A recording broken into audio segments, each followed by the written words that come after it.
Tonight, we strongly encourage everyone to stay home if you do not have to be out. A lot of the celebrities, they have a voice, they do their music.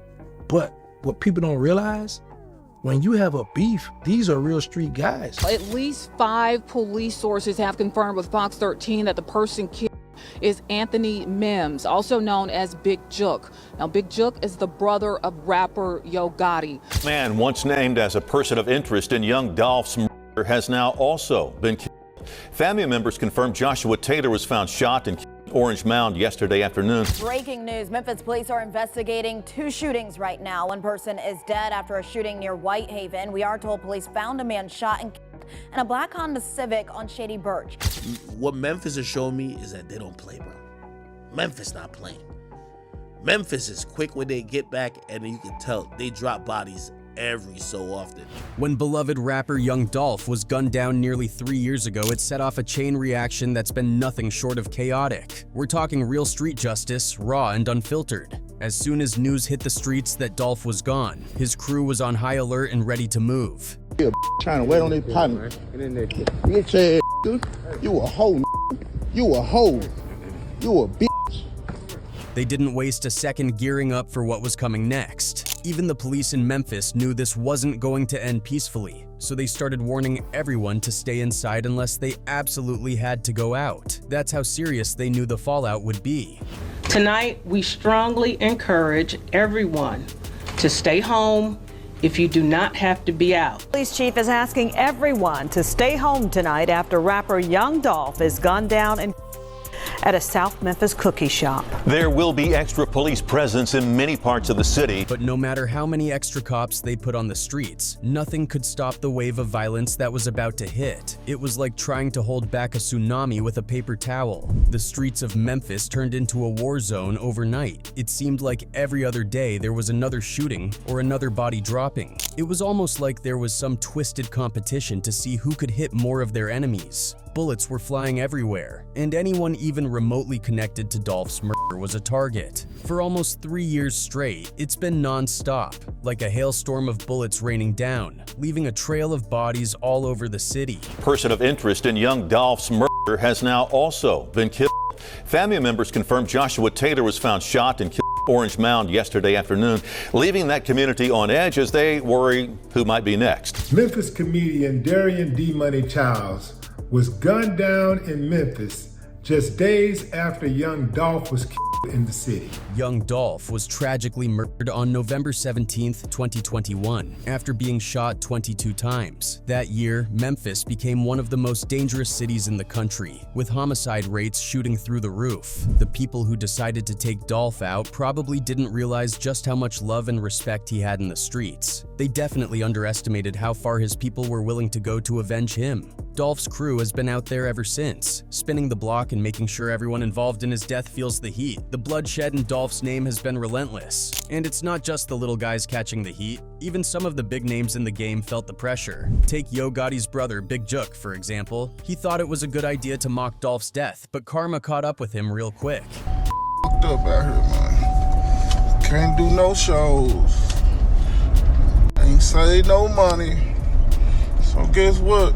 I'm gonna come say today. Court records show 43-year-old Hernandez Govan, who was just indicted in the rap star slaying, along with Johnson and Cornelius Smith, once lived just a few houses down. When you stir up trouble like that, especially in a city as tense as Memphis, you're basically asking for it. Even former gangster legend Terrence Williams had to weigh in, saying Big Jook made a huge mistake by talking reckless like that. Young Dolph people, y'all, he laughed when the man was killed, or, telling them, I'm gonna pay y'all bill. So it's like when you get up there, man, you gotta keep in mind, you got the other people looking like, what y'all gonna do? Y'all ain't gonna. So now you testing these guys' manhood. Just because the world don't see them, but the homies, the people in the hood see them. But just how many lives have been lost in the wake of young Dolph's death? Let's find out. I didn't know that Dolph was loved like this. They've literally been Memphis for 3 straight years since young Dolph died. I've never seen some shit like this. The first person to face the consequences of young Dolph's murder was a stark warning for anyone who had anything to do with his killing or even knew the people involved. Comedian Darian D. Money Childs learned this the hard way. He decided to make a joke online about Dolph's death, thinking it would just blow over. But the streets don't forget, and they sure don't forgive. Just a week after he posted that joke, Childs was gunned down. His death was just the beginning of a series of violent acts that showed the world just how serious Dolph's crew was about avenging their fallen brother. It wasn't long before another high-profile target was taken out. In January 2022, Big Nusky, a rapper signed to Moneybagg Yo and the cousin of Big 30, was shot and K-worded at the New Horizon River Apartments on Kazasa Road. It was around 7 p.m. when the bullets started flying, and when the shooting stopped, Nusky, a 26-year-old man, was left dead. Now, Big Nusky wasn't just some random target. Word on the street was that he had connections to Justin Johnson, also known as Straight Drop, who was one of the main suspects in Dolph's murder. This wasn't just idle talk either. There were photos circulating that showed both Nusky and Straight Drop posing in front of the same car. People started putting two and two together, thinking there might be more to this story. After Big Nusky's death, Straight Drop posted a picture of him online with the caption, "Lost my brother fighting to keep my head up." The pain in that post was real, but Dolph's crew wasn't done yet. The people charged with Dolph's murder, including Straight Drop, were allegedly linked to CMG and Yo Gotti, but their connections ran deeper than that. They were also tied to a Memphis gang called the Trula Mafia. Joshua Taylor, also known as CEO Teezy, was the OG of that gang, and he was on the police radar for being involved in Dolph's murder. However, Teezy's time was running out. On June 14, 2023, police were called to Spotswood Avenue near Bunton Street around 12:56 p.m. about a man down. When they arrived, they found Taylor with gunshot wounds, already dead at the scene. Word is he had actually been shot the night before, but his body was only discovered the next afternoon in a car near a church.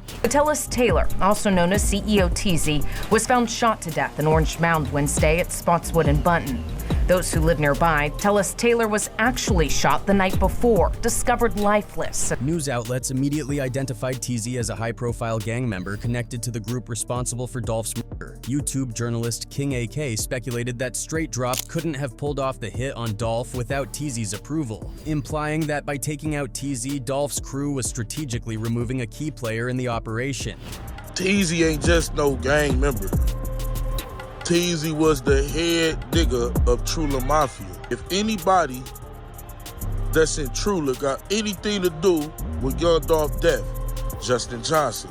Teezy at the end of the day gives the okay. The cycle of revenge didn't stop there. The next shocking casualty was a female rapper, Destiny Golden, aka Lotta Cash Desto. Her murder demonstrated that no one was off limits. On September 24, 2022, Desto was with a female friend in the 5500 block of Richmond Avenue around 2:40 a.m. when they stopped behind a dark four-door vehicle at a traffic light. Two male shooters emerged from the dark vehicle, walked up to Desto's car, and opened fire, killing Desto and injuring her passenger. This brutal attack led many to believe it was another act of retribution for Young Dolph's murder. In a twist that nobody saw coming, another person linked to orchestrating Young Dolph's hit was none other than Lotta Cash Desto's father, Hernandez Govin.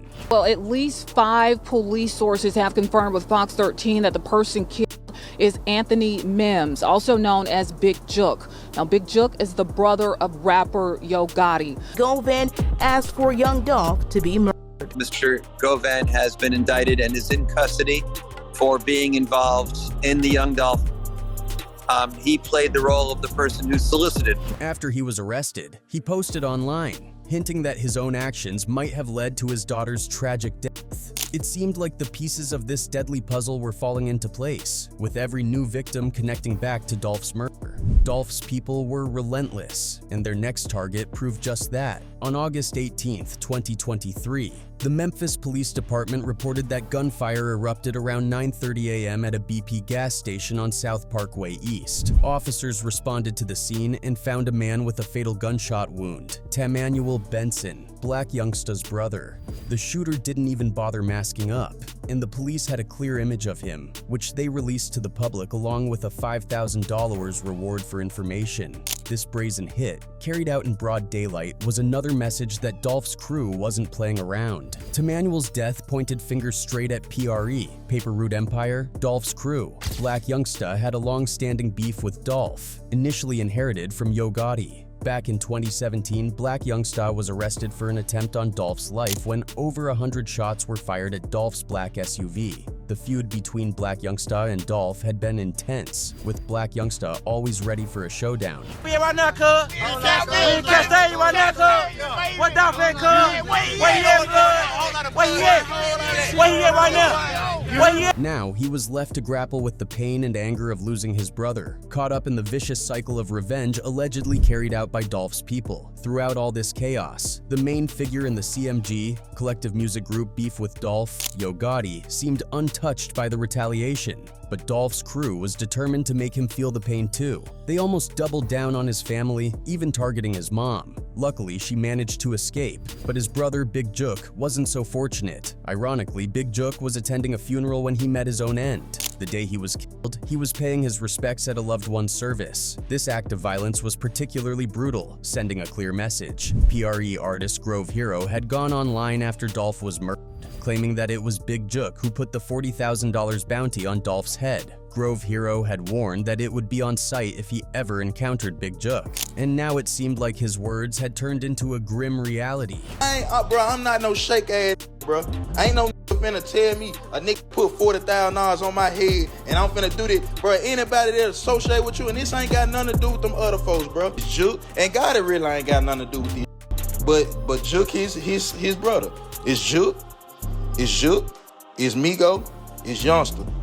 These the folks that got something to do with these, dog. So, it looks like they were totally committed to catching Big Jook off guard. On January 13th, Anthony Mims, aka Big Jook, and his brother Yo Gotti attended a farewell service for their relative OG Eric Bolden. A video clip shared by YouTube journalist Seti Nash shows both of them paying their respects at the casket. According to Nash, who claims to have reliable information, there were two guys in the back of the church watching Big Jook closely, waiting for the perfect moment to catch him slipping. That moment came at the repass after the service, outside Perrian's restaurant and event center on Winchester Road. Yo Gotti was lucky not to attend the repass, otherwise he might have met the same fate. Big Jook got into his vehicle, and it's rumored that Yo Gotti's mom was also in the car, but that didn't stop the shooter from opening fire, spraying bullets at Big Jook and another person in the car. Miraculously, Gotti's mom managed to escape the vehicle and run for her life, avoiding the fatal shooting.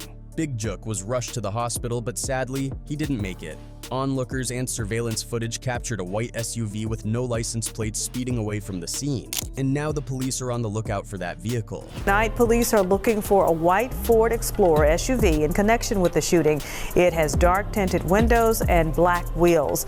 A witness told police they saw suspects in the SUV speeding away. This all seemed to come full circle with Big Jook. After Dolph's murder, Jook was one of those always mocking Dolph. In one clip, he was seen making fun of Dolph's death and taunting his artists about joining CMG for money. In another video, he disrespected Dolph while filming a mural of him. As more information surfaced, it became even more evident that these killings weren't random. They were all connected to Dolph's assassination. Video footage surfaced showing Big Jook chilling with CEO Teezy, who was reportedly involved in Dolph's murder. They were seen hanging out together at Jook's birthday party, showing how tight they were. But that's not all. Big Jook was also seen in photos with Hernandez Govan, the man authorities claim orchestrated Dolph's hit. With these connections, it's no wonder people are saying that if Yo Gotti isn't careful, he might be next in line. Everyone knows about the infamous beef between Yo Gotti and Young Dolph. This rivalry goes way back and has had serious consequences. Yo Gotti was Memphis's brightest rap star until Young Dolph came onto the scene. In 2014, after releasing his mixtape High Class Street Music 4 American Gangster, Young Dolph appeared on Sway in the Morning to discuss the project. During the interview, Dolph explained his decision not to sign a record deal with Yo Gotti, stating that he wanted to invest in himself rather than join another artist movement. He popped off because of Gotti. You feel what I'm saying? Mm-hmm. Which I can't do that because I got too much of my own time and money invested in it. You feel what I'm saying? So, like I said, and I know Gotti respect that because he did the same thing. This decision reportedly offended Yo Gotti and became the root of their beef. On February 11th, 2016, Dolph sent a subliminal shot at his Memphis counterpart on Twitter. alleging that Yo Gotti wasn't happy with his growing success. He tweeted, "Bro went from being my #1 fan and wanting to sign me to being my biggest hater," referring to Gotti's failed attempt to sign Dolph to his CMG label. In February 2016, Dolph raised a few eyebrows when he announced that his debut album would be titled King of Memphis. Yo Gotti had often referred to himself as the King of Memphis, so Dolph's album title seemed like a direct shot at Gotti. The friction between the two rappers intensified on March 2, 2017, when Gotti's CMG artist Black Youngsta posted a clip on Instagram disparaging Dolph and questioning his claim of being the King of Memphis. Black Youngsta also threatened to slap Young Dolph. He then upped the ante by showing up in Young Dolph's South Memphis neighborhood with a few of his goons, capturing the scene on video while armed with heavy artillery. We here right now, cuz. We in Castain right now, cuz. What Dolph at, cuz? Where he at, cuz? Where he at? Where he at right now? Where he at? Despite this, Yo Gotti later claimed that he hadn't asked Youngsta to take these actions. The beef escalated as the rappers released diss tracks aimed at each other. The situation took a violent turn when Young Dolph's car was shot at multiple times. Fortunately, Dolph was unscathed due to the SUV he was riding in being bulletproof. However, he wouldn't be so lucky the second time. Young Dolph was shot outside of the Shoe Palace, and news broke that Yo Gotti was named a person of interest by the LAPD. Sources said that both Yo Gotti and Young Dolph were staying at the Lowe's Hotel at the time of the shooting, and members of their entourages got into an argument that escalated into a fistfight and then gunfire, leaving Dolph wounded. Yo Gotti was charged with attempted murder in connection to the incident, but the charges were later dropped. However, it seems the streets never forgot, as Yo Gotti keeps losing people around him. But in the middle of all this chaos, the two guys accused of murdering Dolph have been caught and are now facing trial. Their rap sheets are so long, though, that you have to wonder how they were even out on the streets to commit the murder in the first place. On January 11th, 2022, the news broke that U.S. Marshals had arrested 23-year-old Justin Johnson, also known as the Memphis rapper Straight Drop. This came just 5 days after Straight Drop was identified as one of the suspects in the murder of Memphis rapper Young Dolph. Law enforcement had offered a $15,000 reward for his capture, and the Tennessee Bureau of Investigation had placed him on the state's most wanted list. Justin Johnson and Cornelius Smith are both in custody and have been indicted. Now, both are charged for first-degree murder. U.S. Marshals took Johnson into custody Tuesday near Terre Haute, Indiana, several days after authorities announced a warrant and reward for his arrest. The arrest got everyone talking, especially about how Straight Drop was even free to commit murder in the first place, considering his past criminal history. Let's rewind to January 31st, 2017. Officers responded to a shooting at a bowling alley in Memphis. When they arrived, they found 3 wounded victims who all reported being shot by a black man wielding an assault rifle. Apparently, the guy had been involved in a huge fight inside the bowling alley. After the brawl, he went out to his car in the parking lot, grabbed a gun, walked back to the front door of the bowling alley, and opened fire before taking off in a silver sedan.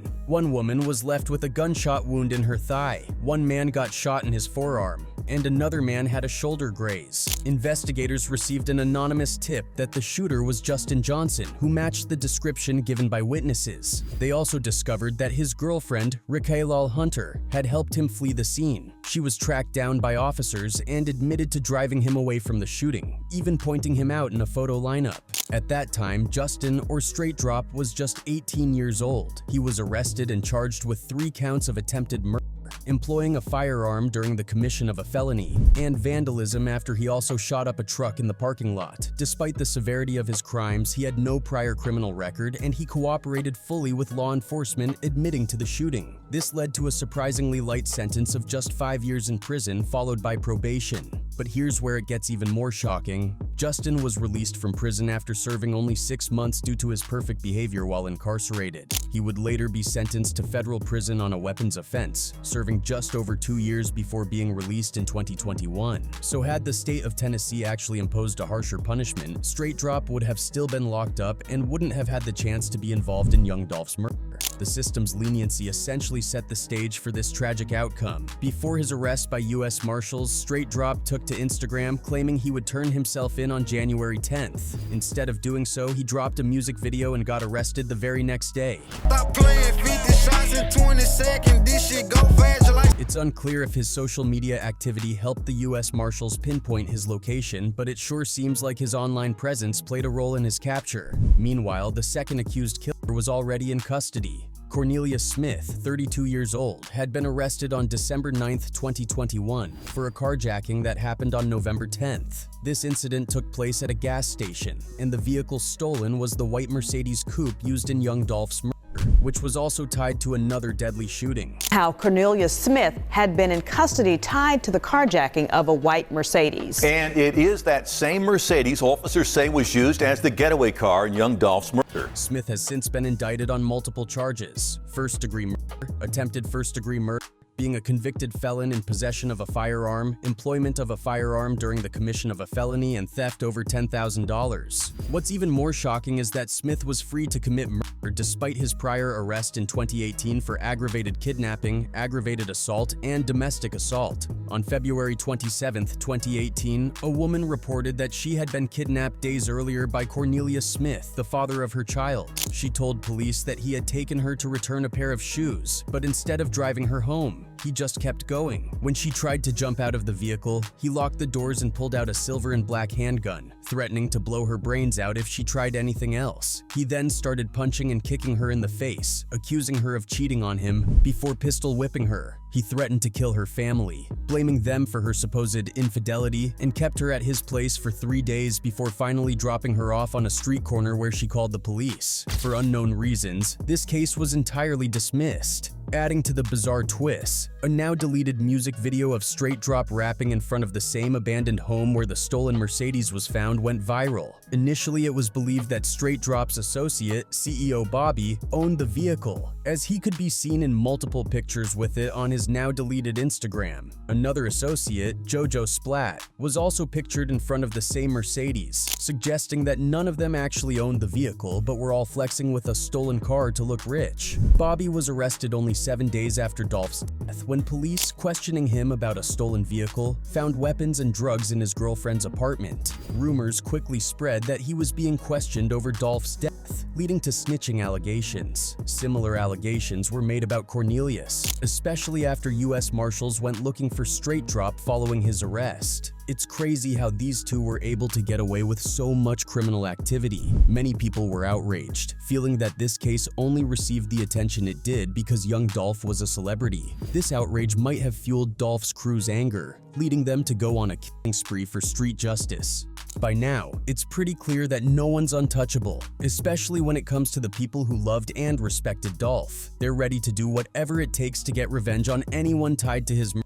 And the bodies that have been dropping might just be the start. Word on the streets is there have already been countless killings over Dolph that haven't even come to light yet. It really makes you wonder if the people involved in his death still think it was worth it. Street hits might seem like a win at first, but they always end in loss and heartbreak. Rest in peace to young Dolph and all the others who got caught up in this mess.